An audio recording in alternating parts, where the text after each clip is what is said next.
सुप्रभात, मैं गीतांजलि लेके आई हूँ नॉन स्टॉप खबरें बाइन टाइम्स की ओर से। केंद्र द्वारा कंगना रनौत को वाई+ सुरक्षा 10 सशस्त्र कमांडो द्वारा सुरक्षित किया जाएगा। केंद्रीय सुरक्षा एजेंसियों द्वारा बॉलीवुड अभिनेत्री कंगना रनौत को वाई+ श्रेणी की सुरक्षा दी गई है और घड़ी के चारों ओर लगभग 10 सशस्त्र कमांडो द्वारा सुरक्षित किया जाएगा। केंद्रीय गृह मंत्रालय के अधिकारियों ने सोमवार को कहा, संभावित खतरे के आधार पर रनौत को सुरक्षा प्रदान की गई है।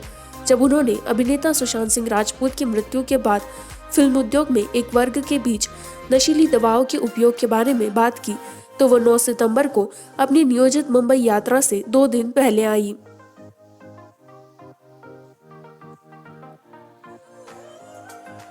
सामूहिक जिम्मेदारी जो NIP अक्षर और स्पार्ट में लागू की गई है। PM नई राष्ट्रीय शिक्षा नीति NIP नीति अध्ययन के बजाय सीखने पर केंद्रित है और महत्वपूर्ण सोच पर ध्यान केंद्रित करने के लिए पाठ्यक्रम से परे है। प्रधानमंत्री नरेंद्र मोदी ने सोमवार को कहा कि यह सभी हितधारकों की सामूहिक जिम्मेदारी है कि वे पत्र और भावना में नीति को लागू करें। NIP में 1986 के बाद से विशिष्ट धाराओं को लेने के लिए छात्रों पर दबाव हटा दिया गया है। उन्होंने कहा, हमारे युवा अब अपने हितों के अनुसार सीख सकेंगे। उन्होंने गवर्नर्स में उद्घाटन सत्र को संबोधित करते हुए कहा, ट्रांसफॉर्मिंग हायर एजुकेशन में NEP की भूमिका पर सम्मेलन।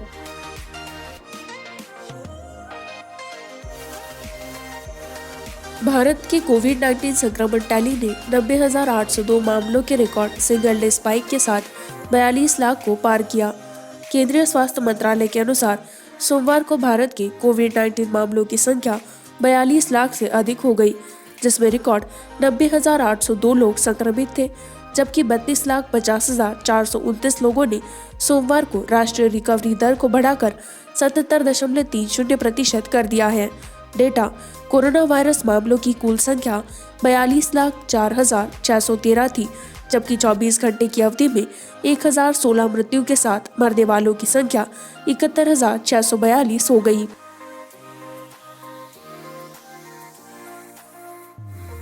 सुशांत की मृत्यु NCB दिन 2 पर 8 घंटे के लिए रिया चक्रवर्ती को ग्रिल करती है। NCB द्वारा अभिनेत्री रिया चक्रवर्ती से सोमवार को लगभग 8 घंटे तक पूछताछ की गई। ड्रग्स मामले में उनके लिव इन पार्टनर और अभिनेता सुशांत सिंह राजपूत की मौत से जुड़े मामले में उनकी पूछताछ का लगातार दूसरा दिन सुबह 9:30 के आसपास बलाड एस्टेट में एजेंसी के कार्यालय में और वह शाम 6 बजे के आसपास निकल गई। एक गुलाबी रंग की हुड वाली जैकेट में और एक बैग ले जाने के दौरान रिया को पुलिस कर्मियों द्वारा बचा लिया गया।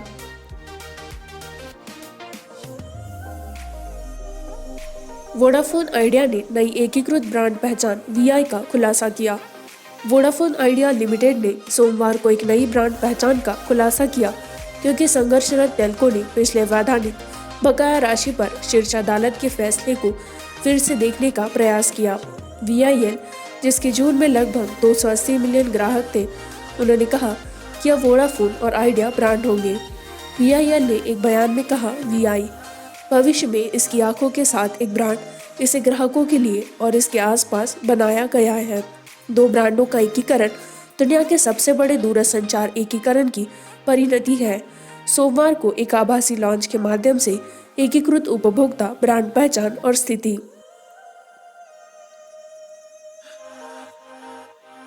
बीजेपी के राजनीतिक एजेंडे को आगे ले जाने वाली कंगना।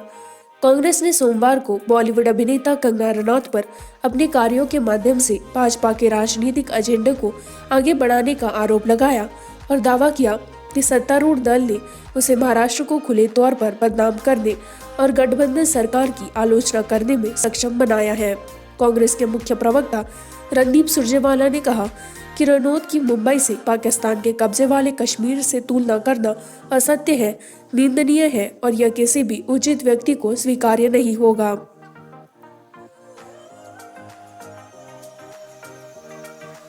चंद्रयान 3 का प्रक्षेपण 2021 की शुरुआत में हो सकता है। मिशन में ऑर्बिटर नहीं होगा। चंद्रयान 3 भारत के चंद्रमा के मिशन 2021 की शुरुआत में लॉन्च होने की संभावना है।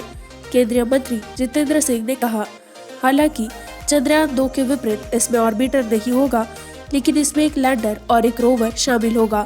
पिछले साल सितंबर में चंद्रयान 2 की हार्ड लैंडिंग के बाद अंतरिक्ष एजेंसी इसरो ने इस साल के अंत में चंद्रमा के लिए एक और मिशन की योजना बनाई थी। हालांकि कोरोना वायरस महामारी और लॉकडाउन ने इसरो की कई परियोजनाओं को प्रभावित किया है और चंद्रयान 3 जैसे मिशन में देरी हुई है। इसी के साथ मैं संवाददाता गीतांजलि आपसे विदा लेती हूँ। इसी तरह की नॉनस्टॉप खबरों को जारी रखने के लिए बाइन टाइम्स हिंदी को लाइक करें, सब्सक्राइब करें, शेयर करें।